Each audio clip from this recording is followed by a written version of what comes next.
Three Guys and a Mic is available on iTunes, Spotify, Google Music, and iHeartRadio. Or you can check us live on YouTube at 8:45 p.m. Central Standard Time. Check the link in the description for details. And now, the show.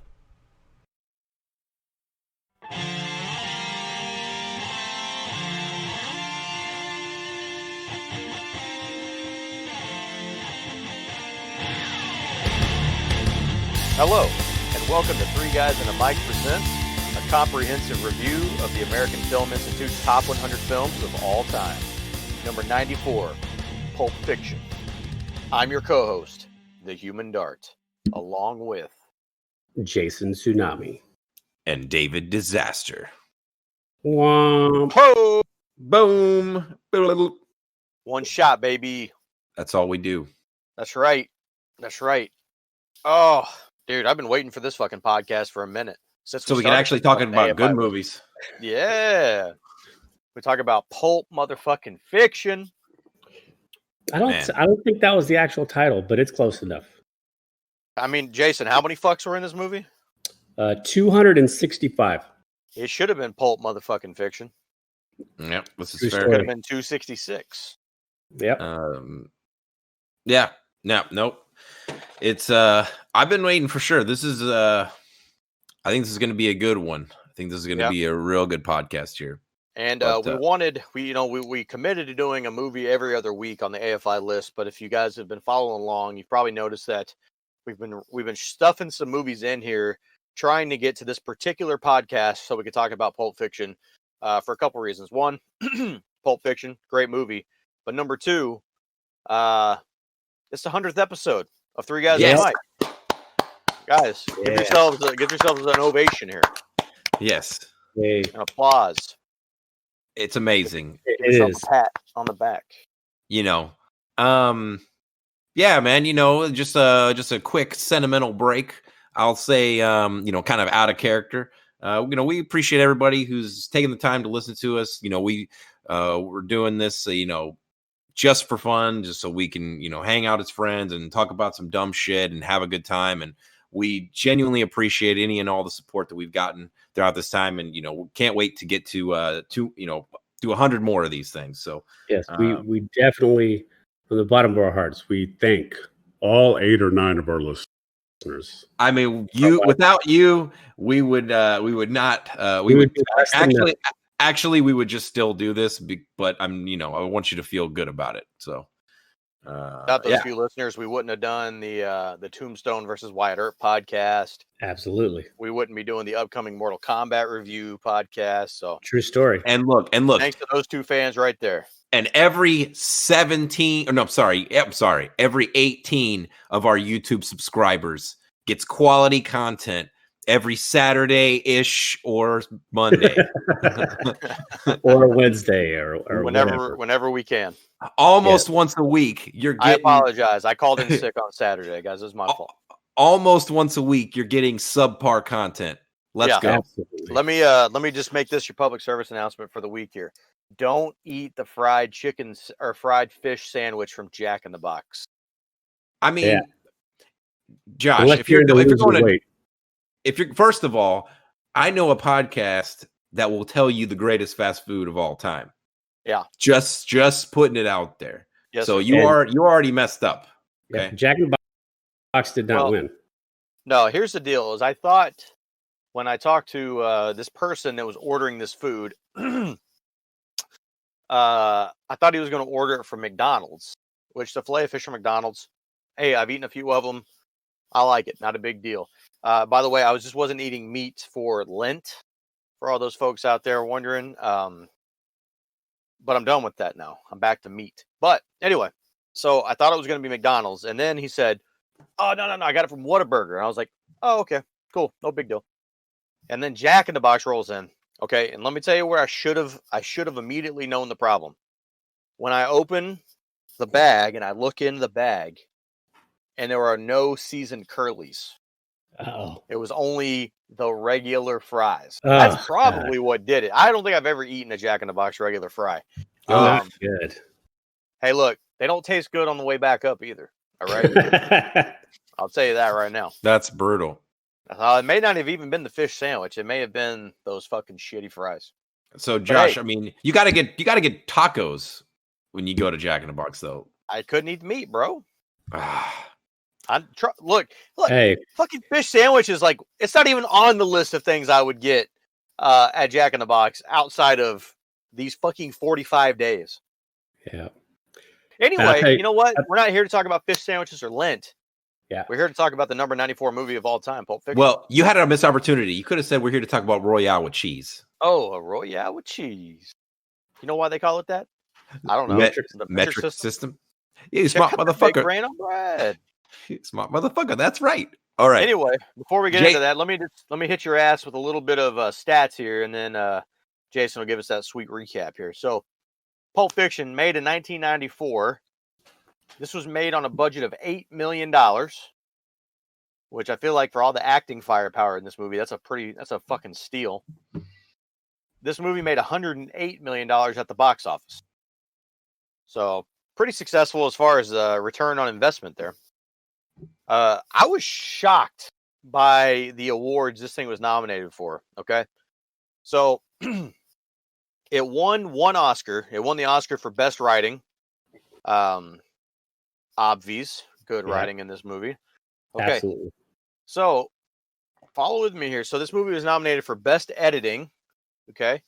It lost to a little film that we're going to talk about somewhere down the line here, Forrest Gump. Okay. Dang. I feel like this movie I feel like this is going to be a story of this movie coming out like the wrong year. Yeah. It was nominated for Best Director for Quentin here, but he lost to Robert Zemeckis, who directed Forrest Gump. Dang. Uma Thurman was nominated for Best Supporting Actress. She lost to Diane West.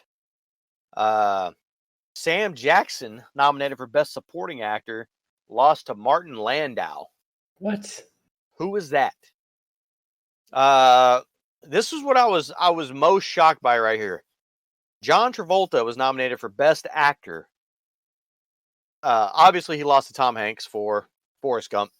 Damn. And this movie was also nominated for Best Overall Picture, which it lost to Forrest you Gump. guessed it, Forrest Gump. Wow. Also, another movie in that same year was Shawshank Redemption. That was a good year, 1994. Yeah. I wonder if John Travolta, this was his only nomination that he's ever gotten. That's probably safe to assume. If you give me a couple of seconds here, I can answer that question for you. Jason, why don't you hit us with that recap? Absolutely. All right, so Pulp Fiction. Essentially a story of Vincent Vega and Jules Winfield. They're hitmen with a penchant for philosophical discussions. In the ultra-hip, multi-strand crime movie, their storyline is interwoven with those of their boss, gangster Marcellus Wallace, his actress wife Mia, struggling boxer Butch Coolidge, master fixer Winston Wolfe, and a nervous pair of armed robbers, Pumpkin and Honey Bunny. All right. Yeah, he was nominated. He was nominated for Best Actor in Saturday Night Fever from 1978. Gosh, Oh, yeah. you know, that's true story. True story. Yeah, he didn't win that one either. Damn. Because, let me tell you guys a little story. Travolta is shit. Okay. Hey, look. Just before we get into this, who do you think was the better actor? Like in this Travolta movie, or Jackson? Sam Jackson. Sam 100%. Jackson. Hands down. Like, how is he not nominated? Look, I don't want to jump way too far ahead here, but if we want to go ahead and jump ahead to fucking Aged Poorly, that's John Travolta being nominated for the Oscar for Best Actor here. That's horse shit. Yeah. I don't even know if I'd go supporting actor for his ass. But Sam Jackson, man, he's given all the good fucking lines. Yeah, it's Travolta. This kickstarted Travolta's career. Oh, If it anything, revived he it should have been completely. supporting. Yeah, it was. Yeah, it he was should a have been Travolta supporting sauce. actor. Yeah, Yeah, he definitely shouldn't have been nominated for Best Actor. But Pulp Fiction came out in 1994. Did any of you guys see this in theaters when it came out? I was Absolutely. I was 9 years old, so that's a negative. Bro, I watched this in theaters. It was fantastic. Yeah, tell me. So I did not see it in theaters either. I would have been 10 years old, but that would have not had anything to do with it. I just don't think this is something my parents were into. I saw this much later down the line on DVD. But Fossil, hit me with the theater going experience when you saw it. The issue with this movie is that nobody had any clue what the fuck they were about to go watch. Yep. Like the previews, the story. If you have not seen this movie, do yourself Pause a it favor now and go watch it. Yeah. Absolutely. But there was not a lot of movies out that told the story like Pulp Fiction, in the sense that it kind of just goes all over the place, and it's not in any true order, and things happen, and then you have to kind of piece them together. This is not a smooth flowing movie. So when you see a preview for it, you think you're walking in to watch a movie, a straightforward movie. And what you got just exceeded all your expectations. I don't know anybody, let's say, outside of, somebody that this is probably not catered to as far as, say, an older demographic. I don't know anybody that watched this movie when it came out and said, that thing was a piece of shit. Like, for the most part, everybody was just blown away. I found very few people that don't like this movie. Namely, one is my girlfriend. I'm not quite sure what her problem is, but I was talking to another guy at work today who said he hadn't even seen this movie yet. And he's like 26, 27, something like that. So I was shocked by that as well, because I feel like this is one of the more important movies. Yeah. I mean, certainly that I've seen in my lifetime. It's a highly rated movie for me, for sure. Absolutely. I don't know, I don't know many people who have watched any Quentin Tarantino movie and said, and hasn't gone and actually went out of their way to go watch the rest of the films that he's done. Yep. I feel like if anybody like Kill Bill or some shit recent, like that, like if you start with Kill Bill, you're probably giving up on Tarantino right there. Because Kill Bill is shit. This is where I disagree. This is really where you got to start with the Tarantino library, in my opinion. I think this or Reservoir Dogs is the best place to start. I think Reservoir Dogs is highly overrated. Oh my god. Okay, guys. Hey, it's been a good episode. Number 100. Live long and prosper. We're out. Fucking, you're stupid, Dave. Anyway, we're not talking about that. We're talking about Pulp Fiction. So, the first time you guys watch this movie and this shit, and you realize this shit is going out of order, especially when you see fucking Bruce Willis just pump Vincent Vega full of bullets after he gets done taking his shit. Like in the middle of the movie. Yeah. Yeah. Like, I remember when I watched it, I was like, oh shit, like what the fuck? That was the first time to me, like, it dawned that this isn't happening in order, that we're watching this here. And that was just besides Memento, and I don't know, I think Memento probably came out after this, but I may have seen it before this or something. I don't know. But besides Memento, I had never seen anything like that. I'd never watched a movie that jumped around like that. Yeah. Yep. And I thought that was really interesting. Question. Yeah. Question. If either of you, I got a few of these for later, but if either of you were a hitman and you went to the house of the person that you're there to take out, would at any time you think this is a good chance for me to go take this 5-pound dump? I mean, no, but I'm definitely taking my silenced Uzi with me. I'd say I'm probably taking the Uzi in there with me. I mean, look, he probably thought he was just on a ship mission, because as he was on a ship mission. Yeah. Good call, Dave. The brain on Brett. Look, I'm sure he's looking at this situation like, this dude's not that stupid. He's not going to come back to this fucking apartment. So I'm sure he thinks he's just drawing the short straw here, and he's just stuck on this kind of detail and didn't quite. You got a little bit more than he bargained for. Let's put it that way. Yeah. The Pop-Tart killed him. Yeah. But dude, I mean, I think this movie is in the running for a lot of big things for me. Like, it's certainly one of the most quotable movies I think I've ever seen. Yep.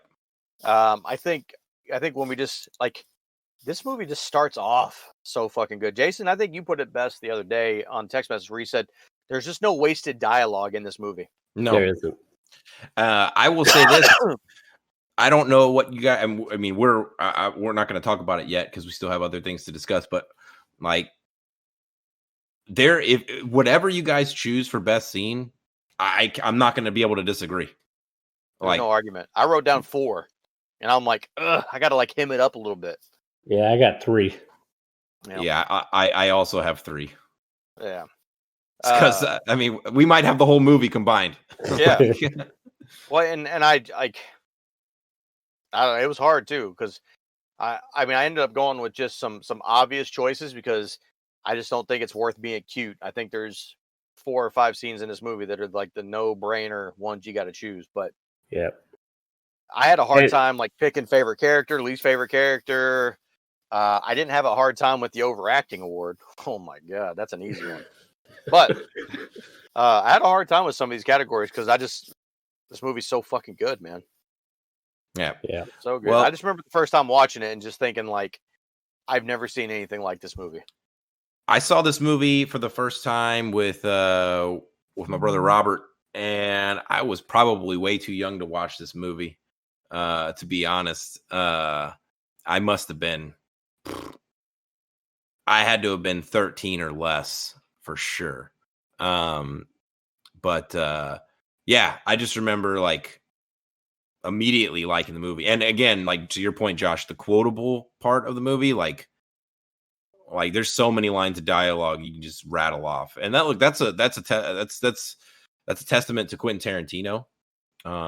And Sam Jackson and the delivery, because I mean, I think probably 99% of these lines in this movie that are quotable are Sam Jackson lines. You know, small spoiler, John Travolta is not going to be one of my favorite characters, but I will say this might be one of his best roles.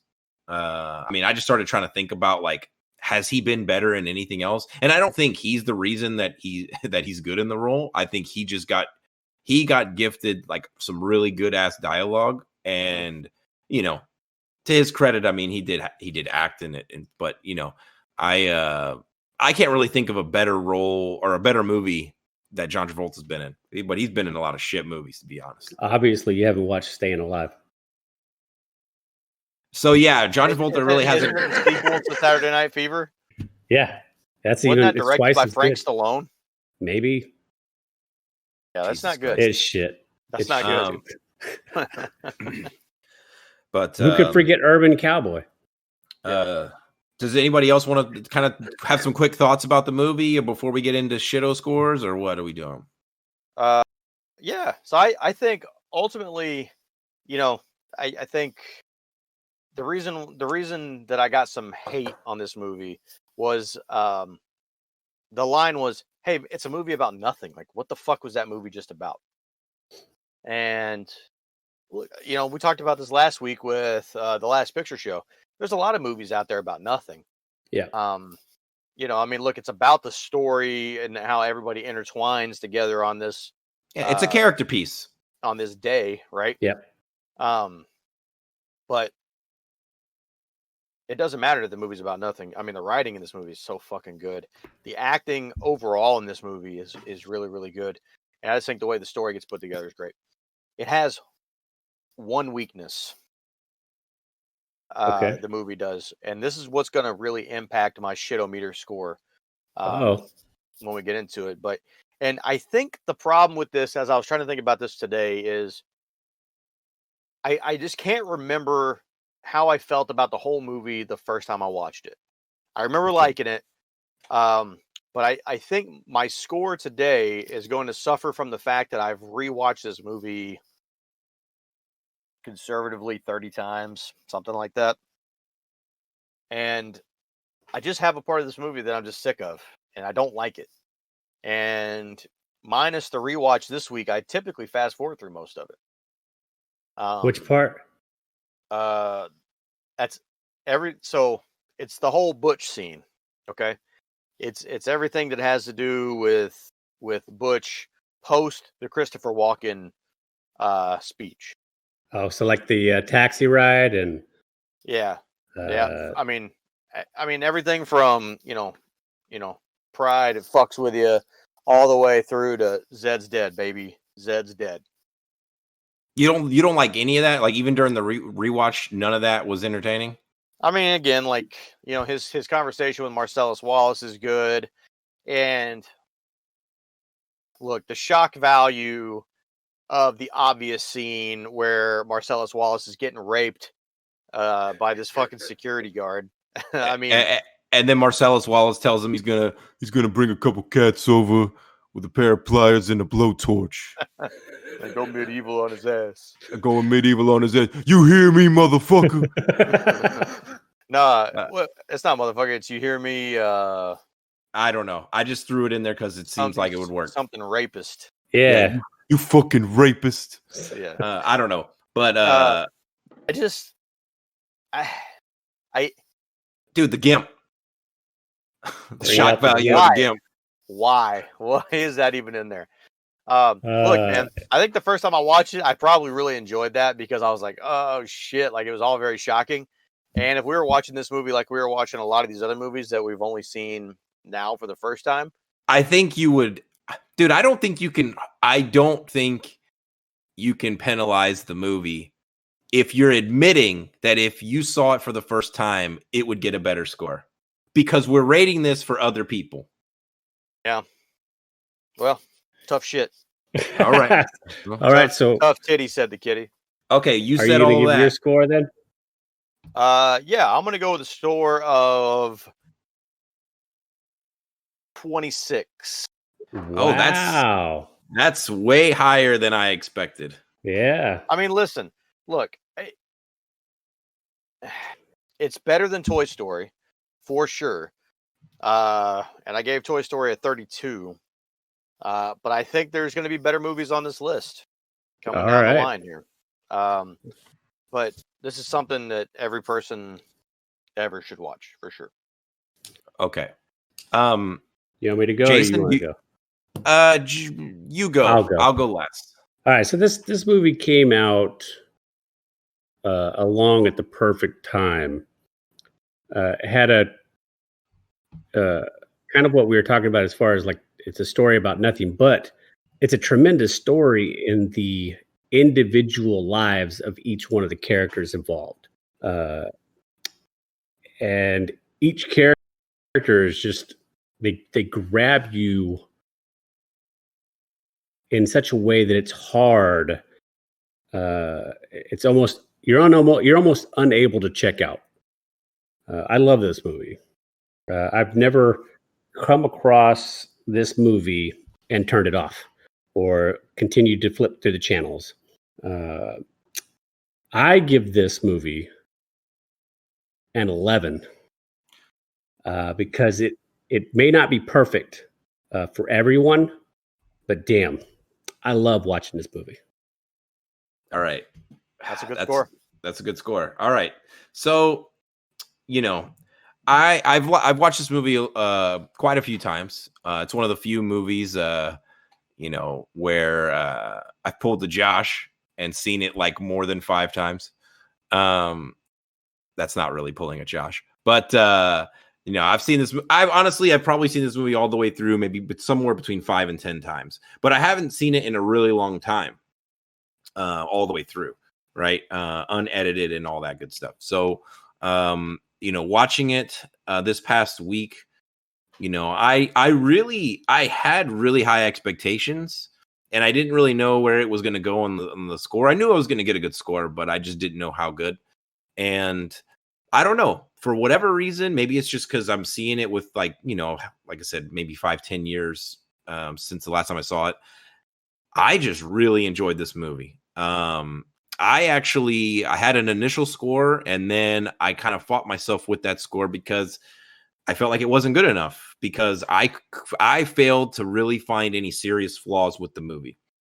I could if I really wanted to nitpick, there's a couple of things I could nitpick, but I mean, honestly, the movie doesn't deserve that. I think this is one of the best movies I've ever seen. And so I am going to induct it in my own personal bowl of fame, and I'm giving it a 10. There you go. Look at you, Dave. Look at you. That gives it an aggregate score of 15.7. 15.7? Yeah. Yeah, 15.7. So it is. That's a pretty healthy score. It is. The just for comparison, the next best score we have is Toy Story with a 28.3. So this is running away. Oh, clearly the number one movie on the bracket as of right now, or on the list so far. Yeah, so far. Yeah. Which I think that's gonna. I think that's gonna be number one for quite some time. I mean, possibly gonna hold up for a while for sure. I think so. Let's jump into best scenes here real quick. Shit, throw a dart. I think the obvious first one to go with here is I mean, the scene with Brett, and you got Jules and Vincent. Well, you got one of mine, so we'll have to both talk about it. I mean, I just have this listed. This is on all three of ours. Yeah, okay. It has to be. And this is the number one scene from this movie. I've seen this scene and I've showed this scene to more people than anything else from this movie for sure. Now, I kind of cheated when I was thinking of best scene, and I do agree that this is its own scene, but I kind of counted when I was thinking about it. I'm thinking of the entire sequence and conversation leading up to this scene, because I think it all ties in. Yeah. The car ride, the Royale with cheese, the Le Big Mac, all that shit, dude, is so good. You know what they put their French fries? Mayonnaise. They fucking drowned them in that shit. Yeah, I've seen it. Dude, so that whole thing is fucking quotable. Oh, dude, it is almost line for line. And what I like about it is these are, when you really stop and as I'm watching it, I'm trying to look at it from a critic, air quote, critic lens, right?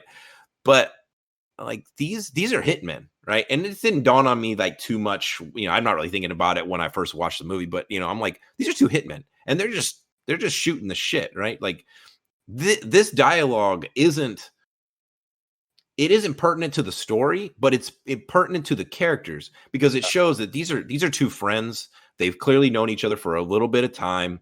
They're very comfortable around each other, and they're realistically about to go in and kill people. Right? Like that was the plan all along. They were going to kill these people. Yeah, I love it when they're at the end of the hall. They just finished the conversation about foot massages, and he's like, "Okay, I'm the foot fucking." Let's get into character. Oh yeah, let's get into character. Yeah, and the camera stays. Yes. Yeah. I counted the scene as everything from once they go on the door. Yeah, once he says, looks like me and Vincent caught you guys at breakfast. Sorry about that. What you having? Bro, why are they up at 7:30 eating hamburgers? Burgers, the cornerstone of any nutritional breakfast. Where'd you get them? A big Kahuna burger. Okay, let's not do this. We can do the whole fucking scene. Yeah, that's what I'm saying. But you can do that whole fucking scene from memory, bro. Yeah. Okay, I gotta stop because I want to quote tasty burger. Do I have something to wash this down with? And then he sucks that whole fucking Sprite down. Dude, I don't know why. That just chaps my ass that he drinks that Sprite all the way. It makes you wonder if he had picked it up. How many times did he drink that? If he picked it up and it was like 3/4 of the way full, is he like, fuck it, I'm taking it all the way down so I can get He's committed, bro. He's already in at that point. He's got to suck it down. Yeah. Was that a choice by Sam Jack, or was that in the script? Who knows? There's probably not a ton of there's probably like not that, a ton not the specifics. Of them coming up with their own shit, ad-libbing on set. I feel like Quentin's probably pretty specific. I mean, like I say Quentin like I know Quentin here, but I don't know. Yeah. But just that whole fucking scene, and then obviously you get the whole Bible verse. There that he quotes at the end, which I don't think is actually. I don't know how accurate that is from like a Bible standpoint. Well, you know what, Dave? We're not going to fact check it. Okay, we're going to go with it because it's badass. Oh, it is. It is. It's fucking awesome. But I mean, Uh, I like I said, if I've seen that whole movie 30 times, I've seen that scene 100 times. Oh, Yeah, dude. if you show this to somebody and they still don't want to watch the movie, You're crazy. oh yeah, there's just no help in that soul. No. What are some other are we done talking about that scene, or we want to move on to another scene? Do you want to keep going, or Josh, or you want me to throw a scene out there? I think we've quoted everything from that scene already, so let's go on. All right, I'll throw a scene out there. English, motherfucker, do you speak it? I think I'm gonna go with the OD and bitch scene. Oh yeah, I have that on my list. And obviously if you want to count the whole dinner sequence as well, again, very similar to the other setup where you kind of have a lot of the setup scenes with the conversation between Vincent and I'm blanking on her name, Mia. I count that scene as everywhere from they walk back into the house and he's in the bathroom talking about, it's like, I'm gonna go take a piss. You're gonna go out there, you're gonna say goodnight, you had a good time, and you're gonna go home, you're gonna jerk off. Oh, that's all you're gonna do. Yeah. Like, I count that starting at that scene all the way through until they. Oh, dude, and she finds that baggie, and then you realize, oh shit! Earlier he's like, I'm out of balloons, but I got baggies. Yeah. And he's like, that's fine. Yeah. And sort of fucking Graham of the Madman, dude. Yeah. And he's like, hey Mia, I'm about to go. Oh fuck me, fuck me, dude. When he calls the dealer, and he's like, wait, did you call me on a cell phone? I don't know. Prank caller. Who is this? I don't know you. No, but man, that, even though I've seen that scene a million times, like, that scene is still so intense. Like, it's gonna end well, but like, you don't bring her over here. You bite the bullet and you take her to a fucking hospital and you call a good lawyer. When he kept yelling at this dude's wife, get the shot. Get the fucking shot. I would if you stopped talking. I gotta find the book. The day I bring some OD bitch to your place, I'll give her the fucking shot. Yeah. And he's like, you gotta stab her in the chest. Yeah. I gotta stab her 3 times. No, you gotta stab her once. You gotta get it through the breastplate. Oh, shit. Dude, this is look, I just want to stop for a second. This review is probably super annoying to anyone who hasn't seen this movie, because we're just quoting the shit out of this thing. But if we still got your attention right now and you haven't seen this movie, go watch this shit. Like, what are you doing? And then, like, the whole fucking scene goes quiet, and you just get the poof. And dude. And then she just wakes up and goes, dude, like, the relief. I have relief when I watch that. I'm like, oh, thank you. You know what popped me hard is the look on the wife's face. Oh, when they show her, and she's like this. Yeah, she's all like, she's ready for she's like it, really into it. Yeah, because she's just, I guess in her mind, she's just an innocent bystander. Although I feel like if Mia would have died, everyone in that house would have probably died. They probably would have been in trouble. Yeah, I think probably. So. We can't leave out the Christopher Walken scene. Yep, I also have that on my list. Yep. Dude, so I feel like that's the first time I watched that scene in a long time. And fuck, dude. Like, I'm not a big Christopher Walken fan, but he delivers the shit out of that speech. He puts the watch up his ass. Yeah. And for 5 years. This got this uncomfortable hunk of metal up his ass. 5 years. Now look. Can't quote all of that. Can't quote all of that dialogue. Then he carried it for 2 years. Especially right now. Yes. Yeah. So that's 7 years. Okay, so did they have... So I was thinking about this during this scene. In my head, I'm thinking like he's got some sort of a rubber glove or maybe even a baggie of some kind that he has a way to like put this in there and then pull it back out when need be. But then I'm thinking in my head, he's in a POW camp in Hanoi for 7 years. They're probably not like, hey man, here's your weekly Ziploc bag. Yeah. How is he fishing this fucking watch out of his ass? Does it have, okay, maybe it's got the band, right? Yeah. So he just and so the band is just sticking out of his asshole for all the time? Like a small tail. I'm gonna say it. It's like a tampon, I suppose, some type of deal situation. He tied a rope. He tied a little string to it. Yeah, it There could you have. Could have. Okay, Dave. Yeah, Check maybe. out the big brain on Dave. Yeah. You a Smart smart motherfucker. That's right. An ass tampon. and Aspon. Patent pending. All right, let's move forward. We just lost half our audience. Oh man, but just the way he delivers that whole scene, and he's like, Also, and now also, we give the watch to you. and that little boy snatches the shit out that watch. Like he just fucking yoinks it. Did they? I mean, obviously this is all fictional, but yeah. I mean, do you think he's like really like done a good job of washing that watch? Hey, interesting take here.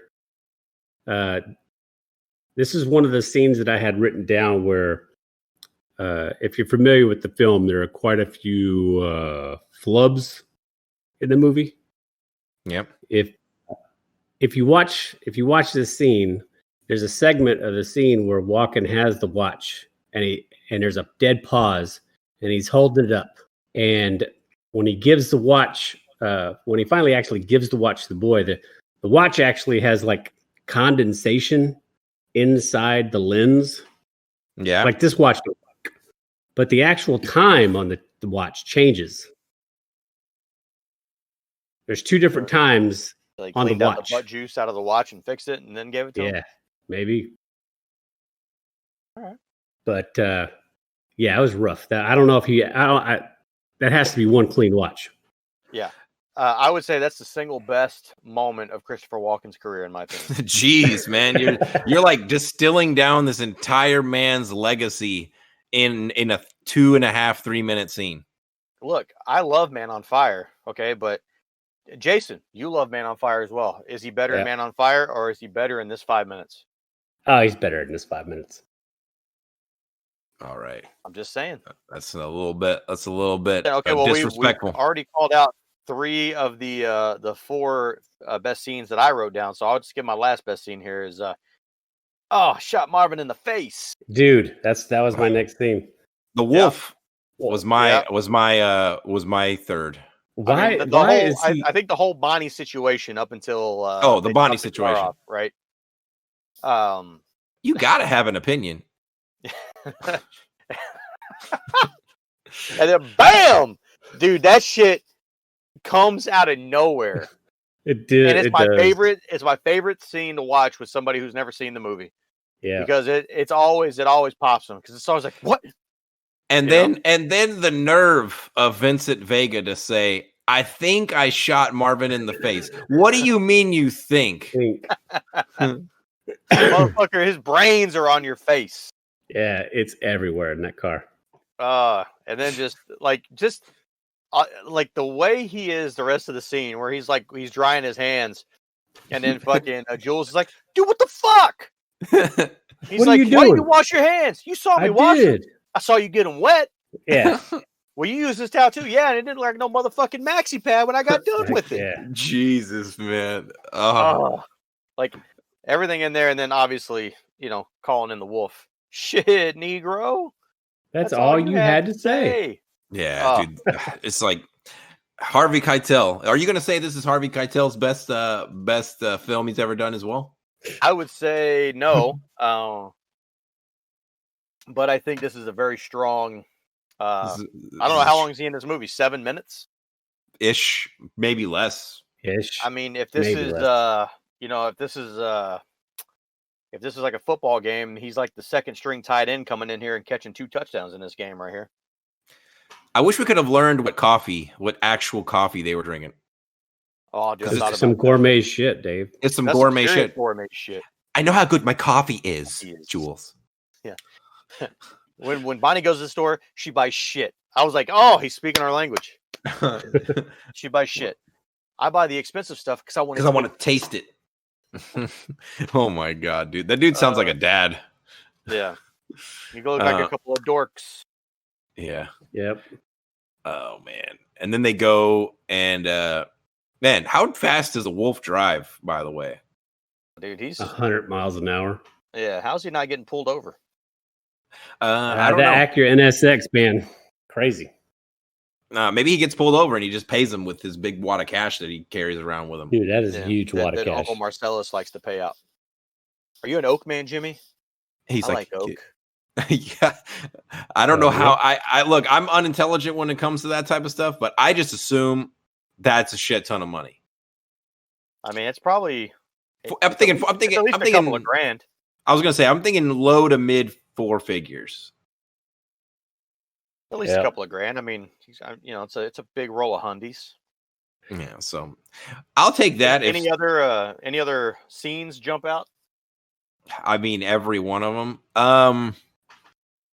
Look, I think the scenes that bookend the movie are also scenes? pretty good. Yeah, the diner scenes. I mean, look, I think the opening scene with Pumpkin and Honey Bunny, I think that scene is underrated a little bit. I mean, dude, when he's like, "Everyone be cool," dude, everyone be cool. This is a robbery. And then she's like, "If any of you fucking pricks move, I'm gonna execute every last motherfucking one of you." And then it goes, "Ha!"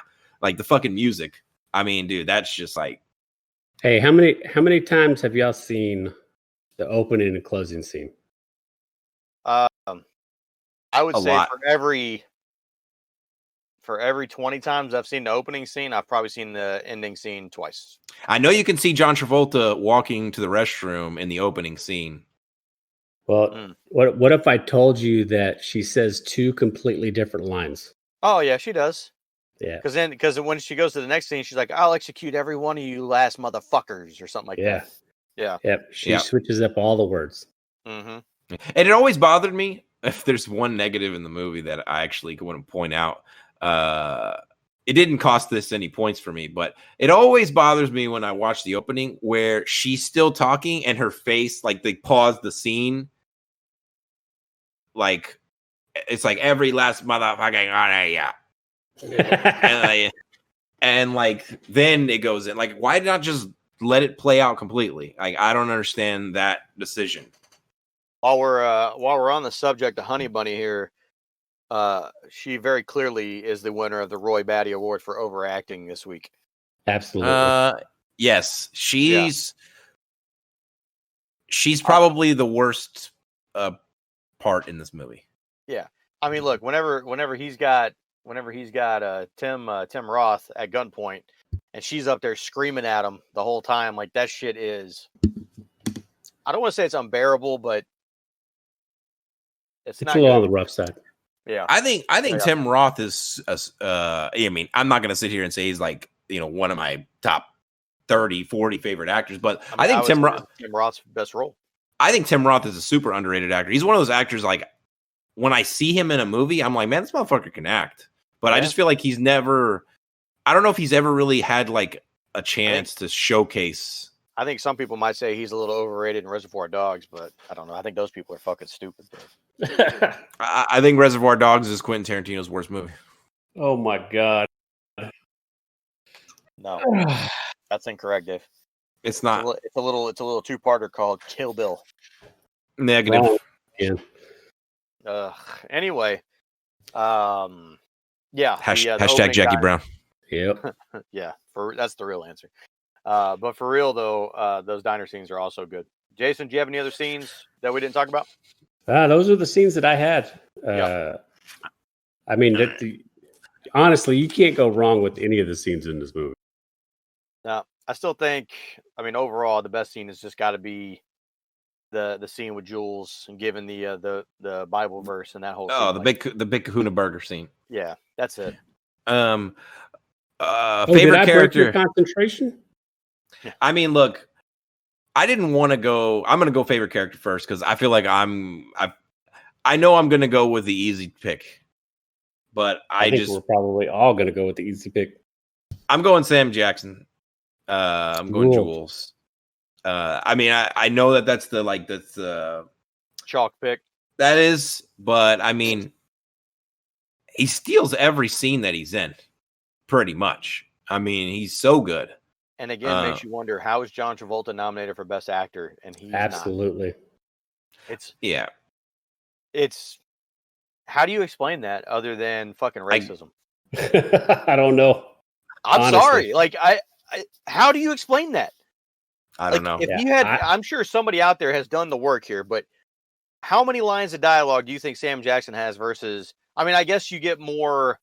I was gonna say screen time. If you're, Yeah, but I guess you got to remember the whole Mia, the Vincent. yeah, and Mia. he's in the whole Mia scene. Look, in terms of screen time, I think John Travolta probably has more screen time technically, but in terms of like Impact. acting, I mean, Sam Jackson is easily the best. I think he's like just the most entertaining and my favorite character. Like, I think this is Sam Absolutely. Jackson's best movie. no, I was Phantom Menace. I'm just kidding. So you guys both had Jules? Absolutely. Yeah, Yeah, Is it you know, Jules? I knew that was going to be the case, and so I wanted to give a little bit of love to another good character in this movie because Jules is the obvious answer. I went with the Wolf. I love the scene that he's in, and just just the way he talks and the way he doesn't get riled up when Vincent Vega's fucking with him. Just that whole scene is it's super fun to watch. Like you said, What's he say? He says at the end, he's like, "Pretty pleased with sugar on top. Clean the fucking car. Clean the fucking car. Yeah. Clean the fucking car." Yeah. I just love that scene he's got with Jimmy where he's like, "Are you an oak man? I think you're an oak man." Yeah, He's just yeah, cutting it's off really on good. toes. I just love all that shit. So I like the Wolf. I'm gonna go. Okay, least favorite character. I'm going first. Don't do. If you I'm steal doing mine, if you steal I'm doing my it. fucking shit, Fabian, fucking Butch's girlfriend, Fabian. yep, that was my pick. God Who damn. causes the whole goddamn issue in the first place? He's like, "Did you bring the watch?" Yes. I did. Are you sure? Maybe. No. Yeah. Fuck. Yeah. Fuck. It's stupid. Fuck it. Oh, dude. Yeah. So I had to slow that down because I thought he called her a fucking stupid whore. He says, No. Do you know how fucking stupid you are?" Yeah. You know, for the longest time, I also thought that, but I for every one of these reviews, I watch it with subtitles, and specifically so I don't miss certain dialogue. But yeah, this most recent watch was the first time I thought he didn't say, or I realized he didn't say whore. Man, I actually don't hate her. Oh, dude, she sucks. she's not very good. She's annoying as fuck. She forgets his father's goddamn watch. Like She causes Vincent Vega to die. I mean, Yeah. He did not. And she gets convey- Marcellus Wallace raped. He did not convey how important the watch was. Like he could have cared less about anything else, except. I should have just said, yeah. Well, Get the watch. she got her blueberry That's him just being a pancakes. good guy. Well, But you know- Get the blueberry pancakes. buttermilk. Well, here's my thing. Here's a Buttermilk. question. I thought about this when I watched it. So he tells her to get breakfast and does all this right, but then he takes her car. So where's she going? I'm assuming there's like a diner next door to the hotel. I guess they didn't clarify that, but I just thought of it. I'm like, this motherfucker just took her car, and Also, it's clearly proven that nobody talked about any of these scenes during the best scenes of the movie. So we all clearly agree that I'm right that this middle of this movie is shit. Okay. no, But actually, while we're here- what I was going to say is actually I thought these scenes held up better than I remember. Well, while we're here, I just always love the scene where Marcellus Wallace is trying to shoot Butch and he shoots that fucking lady right in the hip. Right in And the she's hip. like, "Ah, fuck, I'm She shot." shot me. Yeah. I mean, he just fucking blows her goddamn hip off. Dude, when he's sitting there at the stoplight whistling, he thinks he's gotten away. Like it could not be any more perfect. And then who should walk across the street holding a box of donuts? Now, what do you do if you're Butch? I mean, do you just duck your head? Like, Well, he didn't see him until it was too late. Like Marcellus saw him first.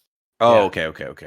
At that Yeah. point, I think the only thing you can do is hit him with the goddamn car and then just not have a. Well, I mean, the problem was, I guess he didn't have time to react to the other car that was coming through the stoplight. Yeah. That fucking But anyway, TA just- Fabian, what a piece of crushed him. garbage. All right, Jason, who's what your you got? least favorite? My least favorite is a duo. Maynard and Zed. Okay. Well, yeah, sure. Fuck these dirtbags to the nth degree. Like no, I mean, they There's might like zero. that. there is zero remorse for I'd what also they like are to point about out to that do. all of our least favorite characters came in this story as well. That's true. But, I mean, and, look, you're spitting a little bit of truth, Josh, but I'm just it's still Maynard deserved a much crueler death. Gimp honorable mention. Gimp honorable Maynard, mention. yeah, the guy working behind the desk, right, the counter. Yeah, because obviously the other one said stupid. Yeah, dropped the gun. Then he hits him right in the face with that shotty. Now, again, while we're here, are you going through this pawn shop? Are you ending up on that katana sword? Nope. I probably would have stopped at the bat, unless there was a gun in there, but I guess there wasn't. I get the feeling there wasn't a gun. No, dude, that's a Hattori Hanzo sword. Yeah, so I mean, I don't think I would have. I think that would have stopped at the bat. The chainsaw's too loud. Now, I will say this: Katana ended up being a good choice because he needed the reach. Yeah. Plus, like, I think if he'd have went with the bat, he wouldn't have been able to take care of Maynard as quickly and gotten Zed, handled. True. I don't think. Choice. Yeah, I think Zed goes for the gun when he has the bat. If he has the bat, or the chainsaw. Chainsaw, he'd have been too close. I mean, look, the good thing is he makes up for it in Inglourious Bastards when we get to see the Bear Jew. Yeah. I absolutely obliterate that dude. Yeah. That scene is even that's actually a hard to watch scene. It specifically is. Him bashing that dude's fucking skull. It's hard to stop watching. Jeez. But all right. That's our least favorite characters. What's aged poorly in this movie? I struggled with that. I'll let y'all go. I honestly really struggled with that. I have two things. We had which we've talked about a couple of times, which is Travolta being nominated as the lead actor. Yeah. And then I have Jules's opinion on bacon. Oh, that's a good call. And how he thinks pig's a filthy animal, so he doesn't eat bacon. You stupid motherfucker. That's why you didn't get the best actor nomination. Because he doesn't like bacon. Sam Jack. I'll tell that to his fucking back. To his back, like a million miles away. That's right. Bacon's good. Pork chop's good. Yeah, I fucking use that line all the time from John Travolta. Bacon's good. Pork chops are good. Yeah. I would say that one thing that has aged poorly, and I think this is just more in line with the times. This movie is filled to the brim with a lot of racist language, and you just can't escape. And while it might fit the script, it does make it slightly uncomfortable to watch it today. As far as especially, something that, especially Christopher Walken's. Yeah, dude. Yeah, that's not. That's definitely not aged well for sure. And then Quentin Tarantino's lines in here. Yeah, little cringe. It's a little cringe. Yeah. Like, I mean, I get it. I get it in the context of what the movie is, right? But yeah, I would say I would agree with that. Apparently, there was a long discussion between Tarantino and Samuel L. Jackson before the shooting of this scene. And needless to say, Quentin Tarantino won out, and Samuel L. Jackson later defended this entire scene in an interview back in, I think, 2019. Okay. Basically, I'd have to watch the scene, but I'm assuming it's something to the effect of like, hey, it's for the movie, like. Yeah, basically, he said that in that scene, he felt like if he tried to sugarcoat it any other way, it just wouldn't stay true to the character and the situation. Yeah. Gotcha. Aged well. I have a few. Sam Jackson and Uma Thurman's performances. Mm-hmm. Yeah, absolutely. I thought soundtrack, really good. Yeah. Oh, soundtrack is awesome. Phenomenal. And just Tarantino's style, I have just aged well. It's just a fucking fun movie to watch. Just the way the whole thing's put together. Yeah. Hopefully, I was going on the podcast. Go ahead. Or just on the YouTube, but the The dialogue. There is no wasted dialogue in this movie. Yeah. None.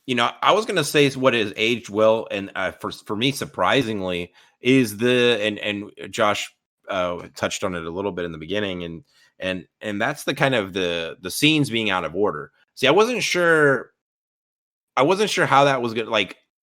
I feel like if you told somebody like, oh yeah, you tell them about the movie, but then I feel like you also have to tell them like, hey, the movie's also like not in order. And you would feel like that's like a gimmick, but it's not really a gimmick when you're watching the movie, like at all. Like honestly, you kind of forget about it. And it's really smart on Tarantino's part because it virtually guarantees a rewatch. Yes. Yeah. Because you got to go back and rewatch it just to pick up some of the other little things that you're like, okay. Yeah. And I thought about this and I wanted to ask you guys this as we're segueing into rewatchable. If somebody recut this movie, same movie, everything's the same, they didn't take anything out, but if they reordered it in chronological order, would you think the movie's, I assume, worse, but like, would you even be interested in watching that? Or do you think that part of the magic is the order that the scenes go in, like part of the flow? Yeah, I think a lot of what's interesting about this movie and fun is the flow of the movie the way it is. I'd be interested in watching it just to see how like how different it feels. But I'd have a hard time believing it would be more enjoyable than the way it was originally made. Yeah. I feel like this question has already been asked at Tarantino before, but I guess I wonder if when he was originally writing the script, obviously I'm assuming he wrote the script in chronological order, right? Like I would make that assumption. And I guess I wonder at what point did he decide to... Well, I mean, it's a series of short stories, right? Correct. To a degree, yeah. I mean, they do intertwine, though. Yeah, but these are short stories that he probably wrote. This is how I want them to interact. This is how I want them to interact. And then kind of at the end of it, throw it up on the wall and, arrange it how he arranged it. Yeah. I just wonder if I'm confident that at the beginning of the process, he probably had the thought of, I'm going to do this in some different order. Yeah, I just wonder. I wonder how early in the process he made that decision. I take your. I mean, I'll have to look that up. That's something I want to find out. But hey, if any of our listeners know that answer or can point me in that direction, let us know in the comments. Yeah, rewatchable. I think for me, without question, this movie's rewatchable. One of the most rewatchable movies on this list so far. Absolutely. This is fucking rewatchable. Yeah. Because I think you genuinely get you can, especially if you watch it and then you like, even if you wait just like a week or two, you can pick up something a little bit different from the movie. At least in my perspective. I think one of the things that you're allowed by watching this movie in the way that it is shot is you can watch entire scenes over and over. Yep. Yes. I mean, just because it's all so rewatchable. I mean, just and quotable. The more quotable everything is, I think the more rewatchable the scene is for sure. So yeah, I don't know. You guys got any final thoughts? I do. I have a few questions. All right. I would like to present. So the first question is giving another man's wife a foot massage as bad as what happened with as eating a girl's pussy out? Well, I wouldn't say that, but as far as what happened, would you say it's in the ballpark? I don't know. That's the question. Is it as bad as it turned out for the unfortunate was this Tongan Samoan guy that gave Mia a foot massage? Tony Rocky Horror. Or Rocky Hara. Look, so I agree. It's laying your hands on somebody's wife in a familiar way. I will say this: I mean, here's the thing. If you came home I was about to ask the exact same question. If you came home and somebody was giving Sally a foot rub, some guy that you didn't know, maybe even you do know him, how you feeling about that? Not very good. I gotta admit, it would be. Are you looking for the katana sword or the baseball bat? Well, I only own a baseball bat, so it'd have to be the baseball bat. But I unfortunately, I don't think. Although I'm trying to work on myself. I don't think I can throw somebody, off the roof of anything. So 4 stories. Yeah. Through a greenhouse. Yeah. Fucking up the way a man talks. Yeah, I don't think I could do that. But yeah, I mean, same question to you guys. I mean, you come home, somebody's touching your lady's feet. I mean, it's go time. Like I don't know that you're gonna be able to even form like a question, like to figure out if this is legit. Like, I don't even think you're gonna care in that moment. I'm gonna make myself a sandwich because he's saving me some work. Jeez. I'm gonna have me a little sandwich, go sit down, watch Predator for the 100th time this week. Oh my god! All right.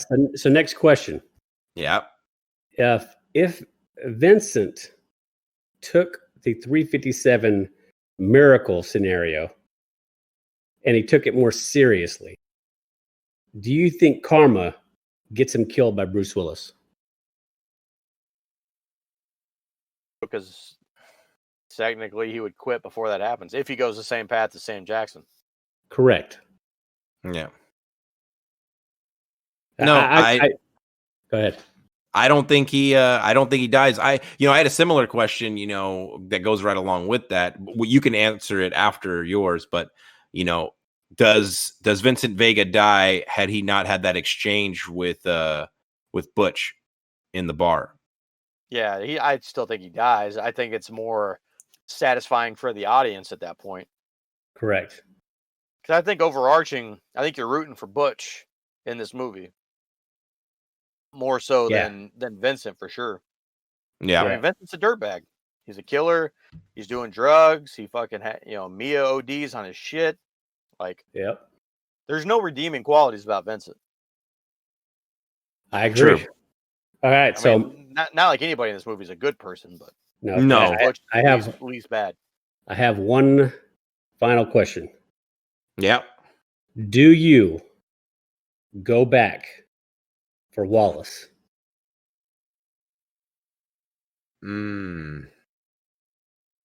If you're Butch, you're at the door. Because the question is like, look, I mean, you see it, and that's the good thing about the movie. You see it on Butch's face, or Bruce Willis's face at the end, like right as he's about to leave. He's asking himself, if this is my moment, right? Like, do I want to be running for the rest of my life? Because look, if Vincent Vega survives this somehow, like, it's not going to be good for Butch. So, do you really think in that moment he's calculating all of that, or do you think he's just saying, I can't leave another fucking guy? Yeah. Down there like that. I don't know, because he knows he fucked this guy over. So it's not like all this stuff is unwarranted that's going on. Yeah, and I think he knows that as soon as he walks out that door, you're probably never going to hear from Marcellus Wallace again. Maybe. Well, because he's probably going to die. That's probably fair. He's GIMP 2.0. I would have preferred a gun in that situation. I'm going to be honest with you. Just to virtually guarantee success. Yeah. Yeah, because I mean, there's still a high probability of success, but because you're catching them off guard. Yeah, but I mean, you're still talking about 65, 70%. There's still plenty of room for shit to go wrong.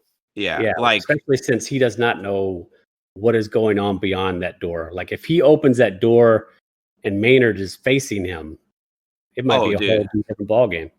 Yeah. Oh, dude! I mean, and instead of watching and jerking off, like I think he knew he was going to be indisposed at the moment. Although I'm gonna have to call Butch out on his sneak skill. He needs to level that bitch up a little bit more because I mean, honestly, he should have been able to just stab through Maynard's back and just come out of his chest. Yeah. I mean, he had all the advantage. Yeah, but then you don't get the cool scene of him cutting his chest and then fucking doing the no look backstab. Yeah, that's true. So because it's a movie, Dave. Got to push the story along. Of course, absolutely. All right, Josh. Well, I guess that wraps up this podcast. But Josh, why don't you tell us about what our plans are coming up? Yeah, so because we've been trying to stuff so many AFI movies into here, so we can get to the 100th podcast being Pulp Fiction. We're gonna take a few weeks off of the AFI list here, and we're gonna do a bracket next week. We're gonna do Fossil. You ready for this? Oh yeah, bring it on. The top 16 worst ways to die. Yeah, so a little different than we normally do. They normally do brackets. So instead of voting for the best thing, we're voting for the worst thing. That we're so inventive. So it's going to be pretty worst brutal. Way to die. Yeah, it's going to be pretty brutal. And then the following week we're going back. We're doing a classic movie showdown here. Classic OG, being in quotes. That's right. The OG Mortal Kombat versus classic Jean-Claude Van Damme led vehicle Street Fighter. The last movie Raul Julia ever did. Tiger. And that's all leading up to our review of the new Mortal Kombat movie coming out on HBO Max on April 23rd. Yeah, so we'll be doing that review on April 24th. So we'll have to watch. So we got some great movies coming up. We're taking a break from these good movies, and we're going to be watching some shitty movies. Oh yeah, you're right. I'm sorry. So we got a few weeks here. So for all those folks to get caught up on the AFI list. Yeah. So otherwise, we'll see you guys next week with the worst ways to die. That's right. Take it easy, everybody. Hey, yes. Hold on, before we go, give it up to yourselves. 100 podcasts. Yeah. That's right. 100. All right, guys, take it easy. Stay safe. Later.